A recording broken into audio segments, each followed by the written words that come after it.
ശബരിമല യുവതീ പ്രവേശനവുമായി ബന്ധപ്പെട്ട് ഏറ്റവും അധികം വിമർശനങ്ങൾ ഉന്നയിക്കുകയും അതിനെതിരെ ശബ്ദിക്കുകയും ചെയ്ത ഒരു സംഘടന ഇപ്പോൾ 6 വർഷങ്ങൾക്കിപ്പുറം അയ്യപ്പ സംഘവുമായി ബന്ധപ്പെട്ട് സർക്കാരിനെ പൂർണ്ണ വിശ്വാസത്തിലെടുക്കുന്നു എന്നാണ് അറിയിക്കുന്നത്. എന്താണ് CPM-ന്റെ നിലപാട് ഇക്കാര്യത്തിൽ? പ്രതികരണം.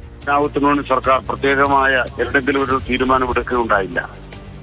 അന്ന് ഉയർന്നു വന്ന കോടതി വിധി നടപ്പാക്കുന്നതുമായി ബന്ധപ്പെട്ട ചില നിലപാടുകളിൽ വ്യത്യസ്ത അഭിപ്രായങ്ങൾ വന്നു എന്നുള്ളത് സത്യമാണ്.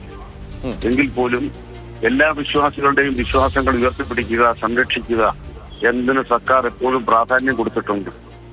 അത്തരമൊരു നിലപാട് സർക്കാർ എടുത്തു എന്നുള്ളത് ബോധ്യപ്പെടുത്താനായി എന്നുള്ളതിൽ അഭിമാനമുണ്ട്. ശബരിമലയില് കോവിഡ് കാലത്ത് അടഞ്ഞുകിടക്കുന്ന സാഹചര്യം അല്ലെങ്കിൽ ക്ഷേത്രങ്ങളിൽ ആരാധനയ്ക്ക് ഇടം കൊടുക്കാൻ പറ്റാതിരുന്ന സാഹചര്യം വന്നപ്പോൾ 100 കോടിയോളം രൂപയാണ് കേരള ഖജനാവിൽ നിന്നും ക്ഷേത്രങ്ങൾ നിലനിർത്താൻ വേണ്ടി നൽകിയത്. അതാണ് സർക്കാരിന്റെ നിലപാട്. അവിടെ അന്തിരി കത്താൻ പാടില്ല, പടുതിരി കത്താൻ പാടില്ല, അത് അടഞ്ഞു കിടക്കാൻ പാടില്ല. ഇതാണ് സർക്കാരിന്റെ നിലപാട്. ഇപ്പോ കുറെ കൂടെ മെച്ചപ്പെട്ട സാഹചര്യം വന്നിരിക്കുന്നു. ഏറ്റവും നല്ല ഒരു തീർത്ഥാടന കാലമാണ് കഴിഞ്ഞ കൊല്ലം പൂർത്തിയാക്കിയത്. എല്ലാവരിലും മതിപ്പുളവാക്കാനായി ഒരു ശാശ്വതമായി ഇന്നത്തെ നിലയിൽ ഒരു ആഗോള തീർത്ഥാടന കേന്ദ്രമാക്കി അതിനെ കൂടുതൽ വികസിപ്പിക്കാൻ ലോകത്തിന്റെ ശ്രദ്ധ ശബരിമലയിലേക്ക് എത്തിക്കാനുള്ള ശ്രമമാണ്. NSS അക്കാര്യത്തിൽ വളരെ താല്പര്യമുള്ള സംഘടനയാണ്. അവർ ഏറ്റവും ഉയർന്ന നിലയ്ക്ക് അതിനോട് സഹകരിക്കും എന്നുള്ളത് കേരളത്തെ സംബന്ധിച്ച് സന്തോഷമുള്ള കാര്യമാണ്. തീർച്ചയായും. ശ്രീ അനിൽകുമാർ, ഒരു കാര്യം കൂടി ചോദിക്കട്ടെ. ഇപ്പോൾ BJP, വിശ്വ ഹിന്ദു ഐക്യവേദി ഉൾപ്പെടെയുള്ള സംഘടനകൾ അവർ പറയുന്നത് എന്താണ്?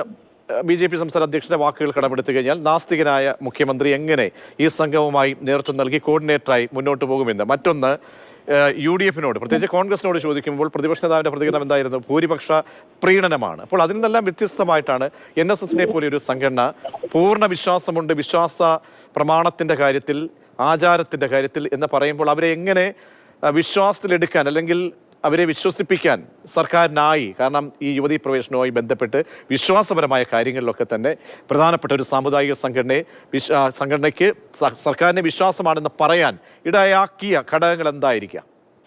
അല്ല, ഒന്നാമത്തെ കാര്യം സർക്കാരിന്റെ പ്രവൃത്തി തന്നെയാണ്. ശബരിമല പാക്കേജ് നന്നായി നടപ്പാക്കുന്നു.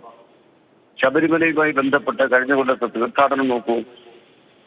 മാത്രമല്ല, ഞാൻ പറഞ്ഞതുപോലെ കോവിഡ് കാലത്ത് 100 കോടിയോളം രൂപ സർക്കാർ കൊടുക്കുകയാണ്. മറിച്ച് സംഘപരിവാർ പ്രചരിപ്പിച്ച എന്താണ്? ശബരിമലയിലെ അടക്കം സ്വത്തുമായിട്ട് സർക്കാർ ഖജനാവിലേക്കാണ് ഇതെല്ലാം പോകുന്നത്. അപ്പോ ഇത്തരം കാര്യങ്ങളെ വിവാദത്തിലാക്കാനാണ് എപ്പോഴും സംഘപരിവാർ സംഘടനകൾ ശ്രമിച്ചിട്ടുള്ളത്.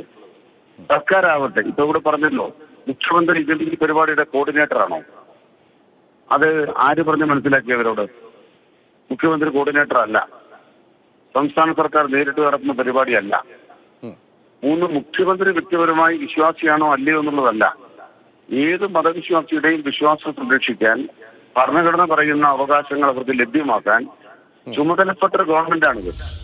അത് ഉറപ്പ് നൽകുന്നുണ്ട്. അത് ഗവൺമെന്റ് നിർവഹിക്കുന്നതാണ് യാഥാർത്ഥ്യം. അങ്ങനെ സർക്കാർ പ്രവർത്തിക്കുന്നതിനോട് പൊതുവിൽ അംഗീകാരമുണ്ടായി. NSS അതിനോട് ഉചിതമായി പ്രതികരിച്ചു എന്നുള്ളതാണ് യാഥാർത്ഥ്യം. ഇത് പ്രസ്തുത വിഷയത്തിൽ അധിഷ്ഠിതമാണോ ഈ നിലപാട്? എങ്ങനെയാണ് CPM അതിനെ ഒരു വിശാല ഫോറത്തിൽ കാണുന്നത്? 9.5 കൊല്ലത്തെ സർക്കാരിന്റെ പ്രവൃത്തികൾ നോക്കിക്കഴിഞ്ഞാൽ ഇവിടുത്തെ ആരാധനാലയങ്ങൾ നടത്തുന്നവർക്ക്, എല്ലാ മതവിശ്വാസികൾക്കും ഈ സർക്കാർ അവരുടെ വിശ്വാസത്തെ തകർക്കാൻ നിൽക്കുകയല്ല, ഭൗതികമായതിന്റെ സൗകര്യങ്ങൾ വർദ്ധിപ്പിക്കാൻ ശ്രമിക്കുകയാണെന്ന് ബോധ്യപ്പെട്ടിട്ടുണ്ട്. ശബരിമല വിമാനത്താവളം വരുന്ന ആരുടെ താല്പര്യമാണ്? ശബരി റെയിൽവേക്ക് പകുതി പൈസ കേരള സർക്കാർ കൊടുക്കാൻ തീരുമാനിച്ചു. ശരി, വളരെയധികം നന്ദി ശ്രീ അനിൽകുമാർ. CPM-ന്റെ സംസ്ഥാന സമിതി അംഗത്തിന്റെ നിലപാട്, CPM-ന്റെ നിലപാട് തന്നെയാണ് ഇപ്പോൾ അദ്ദേഹം അറിയിച്ചത്.